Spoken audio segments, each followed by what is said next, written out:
यहाँ दिखाई दे रहा है, जो चेहरे में मुस्कुराहट दिखाई दे रही है, ये देख के पता चल रहा है कि हमारी आधी आबादी बहुत खुश चल रही है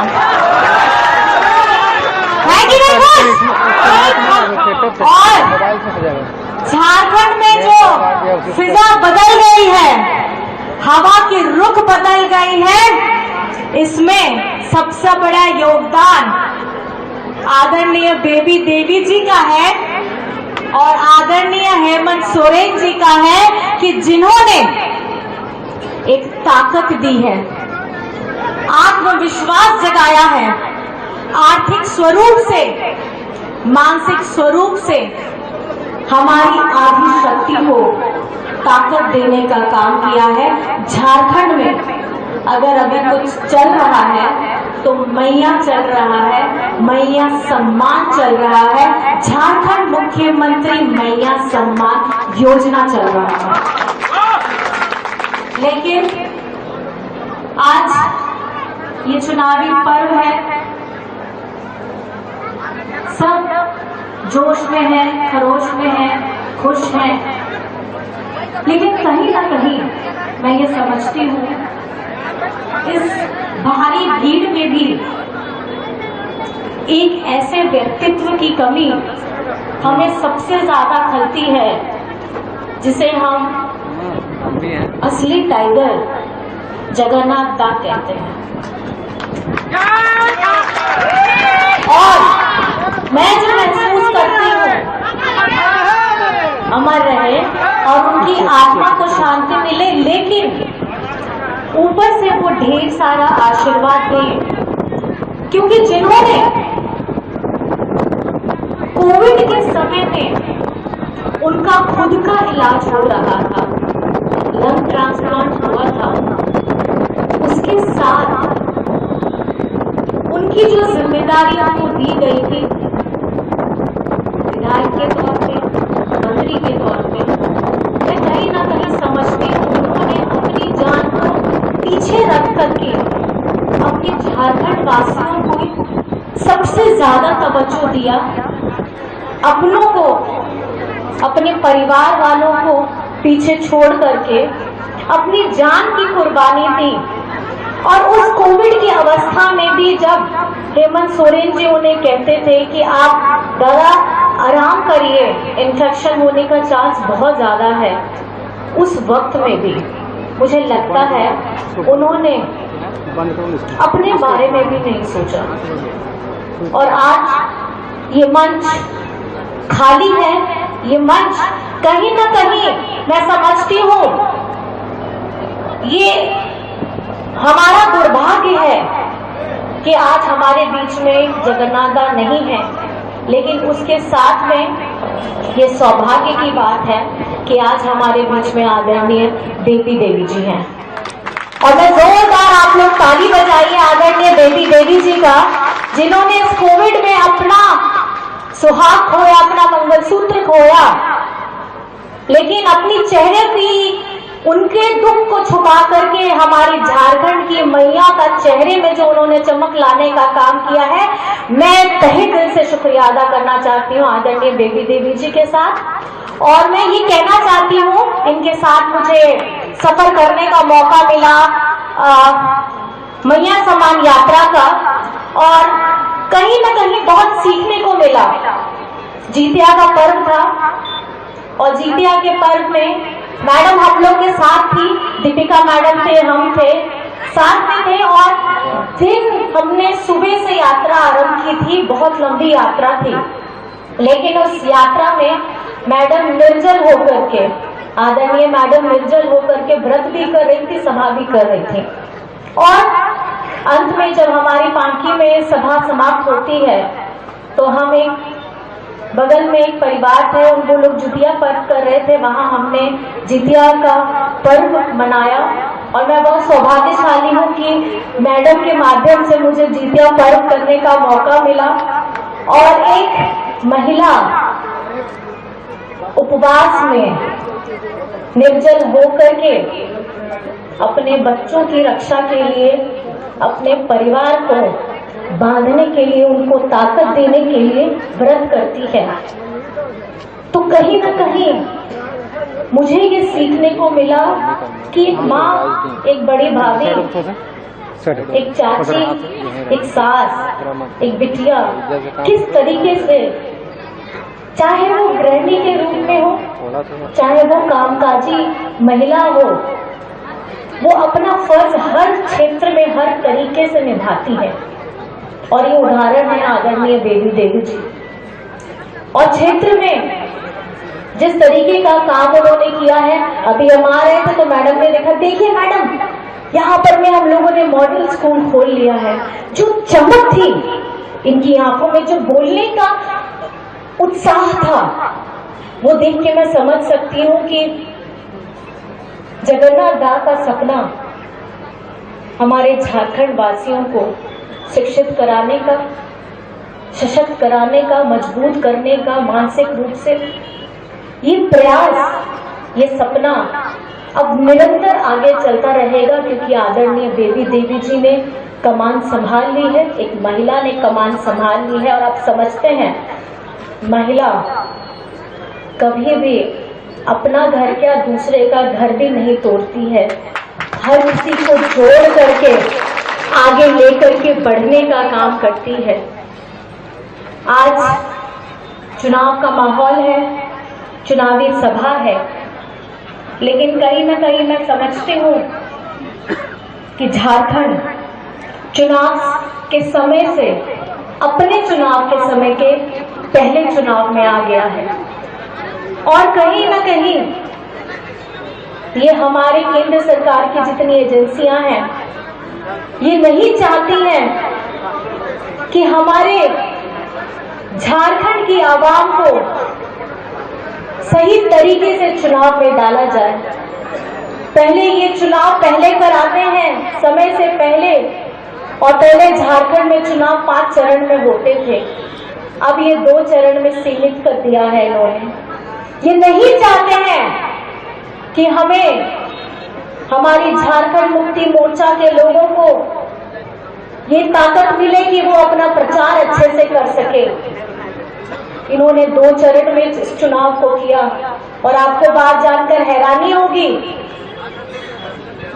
भेदभाव का स्तर इतना हो गया है कि ग्रामीण झारखंड को का मतदान का जो समय है वो शहरी मतदान से 1 घंटा कम कर दिया है। ये सवाल है, हमारे संविधान में जो हमें हक अधिकार मिला है, ये उसका हनन करने का एक तरीका इन लोगों ने ढूंढा है। ग्रामीण जिनको हमारी योजनाओं से लाभान्वित किया गया, ग्रामीण जिनसे हमारे खेत लहलहाते हैं, ग्रामीण जहां पर भी हमारे मेहनतकश लोग काम करते हैं, आज अगर सबसे ज्यादा खुश हैं तो हमारे ग्रामीण लोग हैं। और उनके अधिकार को हनन करने का एक नया रास्ता एजेंसियां ढूंढ ली हैं कि मतदान का समय को घटा दिया गया है। मैं इस मंच से अपील जरूर करना चाहूंगी और सवाल भी करना चाहूंगी कि ये लोकतंत्र का हमारे में हमारे अधिकारों का हनन करने का आपने कौन सा नया रास्ता ढूंढ लिया है। आज हम गरीब गुरबा मजदूर किसान इतने सालों से दबे कुचले जा रहे थे, आदिवासी हो, अल्पसंख्यक हो, सब दुख तकलीफ में थे। पिछली सरकार में सिर्फ सीएम हाउस के सामने में धरने प्रदर्शन होते थे, लेकिन आज अगर आप देखेंगे, चाहे पोषण सखी बहन हो, जल सैया हो, स्वास्थ्य सैया हो, सब आकर के खुशियां मनाते हैं और आकर के अपनी खुशियों को सीएम हाउस के सामने में उसको प्रकट करते हैं। आज हम अपने अधिकारों के लिए जो बात करते हैं, चाहे हमारे नियोजन नीति की बात हो, हमारे पिछड़ों के लिए 27% का आरक्षण की बात हो, इसको विधानसभा से पारित कर दिया जाता है। इस झारखंडी सरकार, आपकी अपनी सरकार, अगुआ सरकार को ने पारित कर दिया, लेकिन आगे जाकर के ये लोग रोक देते हैं। इनकी मंशा क्या है? इनकी मंशा ये है कि पिछड़ों को इन्होंने जो 14% का आरक्षण बीजेपी वालों ने यहाँ पे सरकार बनी थी जब झारखंड बना था, उसको ये 27% नहीं करना चाहते, लेकिन यही पिछड़ों का आरक्षण दूसरे राज्यों में 27% है। आज झारखंड अपने हक के लिए लड़ता है, अपने आरक्षण के लिए लड़ता है और अपनी आवाज को बुलंद करके झारखंड की सरकार आगे बढ़ाती है, लेकिन ये केंद्र में बैठे लोग, बीजेपी के लोग हमारे आरक्षण पे नजर डालते हैं। यहाँ उनकी सरकार नहीं है तो 27% नहीं करेंगे। यहाँ उनकी सरकार नहीं है तो नियोजन नीति को लागू नहीं करेंगे। आज हमारे युवाओं को नौकरी नहीं मिलने का कारण इन लोगों ने जो हमारे नियोजन नीति को लागू नहीं किया है झारखंड में, ये उसी का कारण है। और इसके लिए हम निरंतर लड़ते रहेंगे, अपनी आवाज को बुलंद करते रहेंगे, क्योंकि ये आवाज है हमारे झारखंड की महिलाओं की, ये आवाज है हमारे युवकों की, ये आवाज है हमारे बुजुर्गों की, ये भविष्य है हमारे आने वाले नौनिहाल बच्चों का। अच्छी शिक्षा मिले, अच्छी स्वास्थ्य शिक्षा मिले, आपको पढ़ाई हो, रोजगार हो,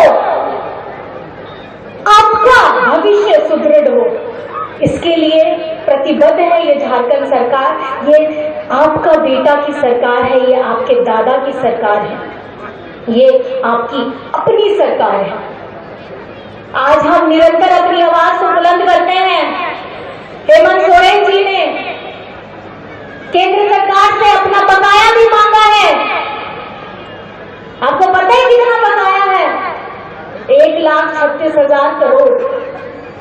1,36,000 करोड़। आप बताइए, आप याद करके बताइएगा। और अगर बीजेपी के लोग आपके सामने आते तो सवाल जरूर पूछिएगा कि हमारा 1,36,000 करोड़ कब दीजिएगा? केंद्र में आपकी सरकार है, धरती यहाँ का, झारखंड का चीर करके खजाना लेकर के जाते हैं और हमारा बकाया हमें नहीं देते हैं। मनरेगा में कितना बकाया है हजारों करोड़ों का, उसमें हमको नहीं देते हैं। झारखंड के साथ निरंतर भेदभाव होता है और ये झारखंड भूमि, यहाँ पे इतने शहीद हर एक कोने में हैं, जिनकी कहानियां हम सुनते हैं और उनसे लड़ने की प्रेरणा हमें मिलती है कि अपना सर कभी नहीं झुकाना है। अगर अपने हक के लिए लड़ना है तो सर उठा करके लड़ना है और सबको मिल करके लड़ना है। आज इतनी महंगाई हो रही है, महंगाई, सिलेंडर, लोग चुनाव आता है सिलेंडर बांटने की बात करते हैं, उसके साथ में बिजली बिल, कितना कितना बिजली बिल, 5,000, 10,000, 50,000, लाख रुपया, इतना इतना बिजली बिल माफ हुआ है। ये किसने किया है? आप ही बताइए किसने किया है? बिजली माफ किसने किया है? और 200 यूनिट बिजली फ्री किसने दिया है? आज किसानों का, एक एक किसान का 2-2 लाख ऋण माफ हुआ है। ये किसने किया है? तो अगर आप इस बार चूक गए तो ये जो आपको कर्ज से माफी, आपकी बिल से माफी, आपको नौकरी में दोबारा बहाली जिस तरीके से पोषण सखी को हुआ है, ये सब रुक जाएगा। आज ये मैया सम्मान लेकर के हम लोग आए हैं और इनके PIL गैंग वाले उसमें PIL लगाते हैं। पहले PIL लगाए जब हमने अपनी आवाज बुलंद की, 1,000 रुपया किया तो ये बताते हैं कि हम 2100 करेंगे। सोच देखिए, सोच ये है कि अगर झारखंड में कुछ भी कल्याणकारी योजना अगर धरातल में उतर रही है, यहाँ के लोगों को सीधा लाभ पहुंच रहा है, तो सबसे ज्यादा तकलीफ बीजेपी वालों को होती है, क्योंकि ये सिर्फ बोलने में तेज है, लेकिन अगर धरातल में काम करने की बारी आती है तो ये सब भूल जाते हैं। वोट लेने के समय ख्याली पुलाव दिखाएंगे, बताएंगे, कहानियां सुनाएंगे, लेकिन जब वक्त आएगा और आप लोगों ने, मैं बताना चाहती हूँ, जब पिछली बार इनको वक्त मिला था 5 साल का, ये लोग सीना ठोक के बोलते थे कि झारखंड में पहली बार है जब डबल इंजन की सरकार अपना 5 साल का कार्यकाल पूरा कर रही है। 5 साल का कार्यकाल पूरा आपने जरूर किया, लेकिन आप मुझे बताइए, हमारी आधी आबादी के बारे में आपने सोचना कैसे आप भूल गए? आज झारखंड बनने के बाद ये पहली बार है, ये पहली बार है कि हमारे यशस्वी मुख्यमंत्री हेमंत सोरेन जी ने आधी आबादी के बारे में सोचने का काम किया है। जो महिला अपने घर में अपने आप को पंक्ति में सबसे पीछे रखती है, उस पर पीछे रहने वाली पंक्ति में उनको आगे लाने का काम किया है। एक महिला गृहिणी को मुख्यमंत्री हेमंत सोरेन जी ने मंत्री बनाया महिला बाल विकास का, और यही महिला बाल विकास मंत्री जी ने हमारे महिलाओं को सशक्त करने का काम किया है। बात 1000-2000 की नहीं है, बात उस सोच की है, बात उस सोच की है कि पहला कदम किसने बढ़ाया है, तो पहला कदम आपका बेटा, आपका दादा हेमंत सोरेन ने बढ़ाया है। आज ये जो वर्ष बीत रहा है, इस वर्ष की शुरुआत में ही आप जानते हैं हेमंत सोरेन जी को किस तरीके से षड्यंत्र के तहत जेल में डालने का काम किया, और जेल में डालते ही ये लोग ख्वाब बनने लग गए कि जितनी भी यहाँ पर में झारखंडी लोग हैं उनको बेवकूफ बनाएंगे और सबको दिग्भ्रमित करके हम चुनाव जीत लेंगे। लेकिन मैं बताना चाहती हूँ, ये झारखंड है और ये झारखंड के हमारे वीर शहीद के यहाँ पर में हमारी पीढ़ियां चल रही हैं, और हमारे अपने लोग जब उस वक्त में अपना सर झुकाए नहीं, अपने हक के लिए लड़ने के लिए तैयार हो गए। ये जो चुनाव चिन्ह है तीर धनुष, इसको लेकर के जब लड़ने के लिए तैयार हो गए, तो उसी वक्त से हमारे इस झारखंड के लोगों ने ये सीख लिया कि सर नहीं झुकाना है, लड़ जाना है। जिस तरीके से हमारे जगन्नाथ दादी आज लड़ते लड़ते हमें ये सीख दे करके गए हैं कि अपने समाज के लोगों के लिए, अपने झारखंड के लोगों के लिए अगर आपको अपनी जान की कुर्बानी भी देनी पड़े तो पीछे मत हटिएगा। सबसे पहले मेरा परिवार, मेरा झारखंड परिवार है। और आज इस मंच से मैं उनको नमन करना चाहती हूँ, हमारे वीर शहीदों को नमन करना चाहती हूँ, और आदरणीय दिशम गुरु शिबू सोरेन जी को प्रणाम करना चाहती हूँ कि झारखंड मुक्ति मोर्चा का हर एक व्यक्ति एक एक सिपाही है, और ये एक सिपाही चाहे वो विधायक हो, चाहे वो सांसद हो, चाहे मंत्री हो, चाहे मुख्यमंत्री हो, वो झारखंड मुक्ति मोर्चा का सिपाही रहेगा और हर वक्त रहेगा। आपे सुर संगीत गुण है से डरना माझी बाबा नायके गोड़े चांदो बराबरी गो बाबा को बोया मिसी को आर पाटे में कमी कोड़ा कोड़े को समा को इन पास्ता को अड़ी गुण मनाओ जोहार। और आपने तो बढ़ाई गया तो आज चुनाव लिया सभा करना, आज चुनाव लिया सभा रे जहां लेना 2019 रे आपे आप गाड़े थे ये आपरे बेटा आपरे बाबू आपरे दादा मुख्यमंत्री बनाव लेता है। आप मितो हो 2024 हे सेटल रहता है। आज जहां होना जेल रे डलाव रिया प्रोग्राम पहले ना बीजेपी हो रिया ओना 5 महीना रिया जवाब मितो नोआ चुनाव रे एम यू करना। आज आप याद गाड़े आपे ठेने नेहोर का नहीं, आपे ठेने अरबासों का नहीं कि नोआ चुनाव रे आप याद गाड़े आप निभते हैं मुंह पे। आज आसार दिसंबर सुबह सोरेन रिया जहां कुटुंब में ना आ सोना झारखंड रिया बनाव लगी ओना हो बनाव अब आओ ना कुटुंबों को बनाव करते अब वो सना हो लगी देश से ताने लगी समृद्ध ताने लगी ओना कुटुंब पूरा अब आप सभी यहाँ आए हैं। एक नारा याद रखिएगा, अभी ये झारखंड में जितनी योजनाएं चल रही हैं आदरणीय हेमंत सोरेन जी के द्वारा लाई गई है, हमारी महागठबंधन सरकार के द्वारा लाई गई है। और आपको याद रखना है, ये नारा और दिलों में उतारना है। एक ही नारा है,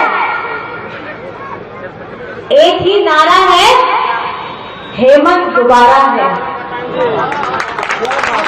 तो साथ में हम लोग मिलकर बोलेंगे, एक ही नारा, एक ही नारा, एक ही नारा, और दोनों हाथ उठा करके अपना आशीर्वाद देते हुए अपना बेटा हेमंत सोरेन को, अपना भाई हेमंत दादा को आशीर्वाद दीजिए। आदरणीय देवी जी को आशीर्वाद दीजिए, आप मुझे आशीर्वाद दीजिए अपना, क्योंकि जनता जनार्दन है, आप भगवान है। आप चाहें तो सूखे पत्ते में जान डाल सकते हैं, आप चाहें तो झारखंड मुक्ति मोर्चा को झारखंड की शान बना सकते हैं। बहुत बहुत धन्यवाद।